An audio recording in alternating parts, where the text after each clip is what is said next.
अस्सलाम वालेकुम जी, मैं थोड़ा मैं थोड़ा मेज़बान डॉक्टर इफ्तिखार एनीमल पॉइंट आरफ वाले तो जिस तरह तुसी जानते हो हर रोज़ मैं थोड़े वास्ते अच्छे तो अच्छा जानवर लियावन की कोशिश करना। इस तरह ही अज इतों चां बड्डे तो मेरा एक भाई है, मेरे दोस्त ने उन्होंने इतों एक मझ की मेरे पिंड चों खरीद की है तो उत्थे आपदे पिंड लई जाते हैं। उन्होंने मैंने मझ दिखाई, माशाल्लाह मझ बड़ी अच्छी है। मैं क्या भी आप इनकी वीडियो बनाने आपदे चैनल पर चढ़ाने तो मेरे भरा भी चलो वेख लवन दे। पहले तो उन्हें जानवर दिखाने फिर आप मेरे भरा नाल भी सारियां गल्लां करांदे पुछांदे भी की हिसाब किताब है। पहलन झोटी है माशाल्लाह बड़ी अच्छी और प्यारी, तुसी थान वेंदे पे हो जी थोड़े सिने सामने ठीक बरीक केड़ी इहदी हैगी है पूछल दी हैगी है, छोटी बक्सी दी हैगी है। तुहानूं सारी अगों पिछों दिखाने तुसी थान थोड़े सामने ने।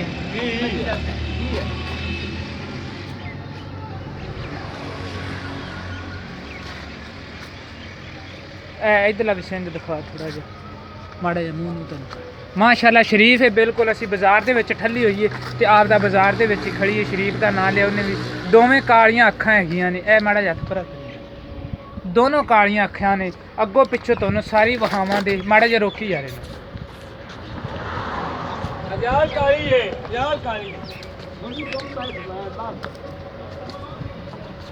जनाब तुसी सारा कुछ देख रहे हो अगों पिछों तुहानूं सारी दिखाने बिल्कुल काले रंग की हैगी है सारी। अगों पिछों सफेद सिर ते भी सफेद कोई निशान बिल्कुल तुसी वेखदे सिर्फ इहदी पूछल पिछों चिट्टी हैगी। हुण जरा आपां इहदे मालक नाल करने आ सारियां गल्लां भी ओह आपां नूं की आंदे ने। अस्सलाम वालेकुम बाबा जी। वालेकुम सलाम। की नाम है जी? मेरा नाम अल्लाह है बाबा अल्लाह दी त्या जो भी गल्लां करनियां ने सच्चियां ते खरियां करनियां ने। हुण तू कबरां दे नेड़े ही उम्र वावा सारी लंघाई। हां जी झूठ चाठ तू नहीं मारना। ये तेरी चौथी किनवा सुबह सुने? पहला सुबह पहला तेरी आपकी गांधी है। अच्छा ये किन्ने क दिन ले ये टाइम वर्क तक 5 दिन लै जावे 8 दिन लै जावे ये अजे ताईं इन्ने क दिन सूण च लवे दी। हां जी ते थणा थुणा दी हुण इन्हां नूं पास कीती होई है। अच्छा थणा दी तुसी पास कीती। हां जी हुण आखरी गल ये भी किहड़े तुसी इहदे फाइनल जे पैसे लेने ने ना हां जी तुसी ओह गल दसणे ने, तुसी मैनूं ओह ही दसणे ने। ठीक है एवें वध ज़्यादा दस्सण दी जरूरत ही नहीं है।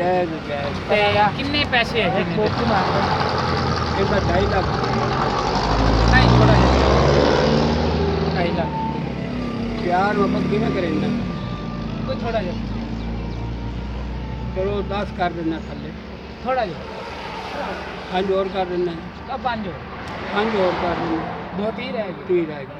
लो जी 2,30,000 रुपया मेरे भाई होरे मंगी जाते हैं। पहलन झोटी है थण चड्डा तुहानूं सारा दिखा दिता है ते 8 तो 10 दिन सूण च लैंदी है। मैं उम्मीद करना दा मेरी अज वाली वीडियो तुहानूं पसंद आवेगी। जे अगर पसंद आवे मेरे नाल करो रबता 0346 87 87 250। इसे नंबर ते व्हाट्सएप चलदी, इसे नंबर ते ईमो चलदी है। ते मिलांगे अगली वीडियो च। पाकिस्तान जिंदाबाद।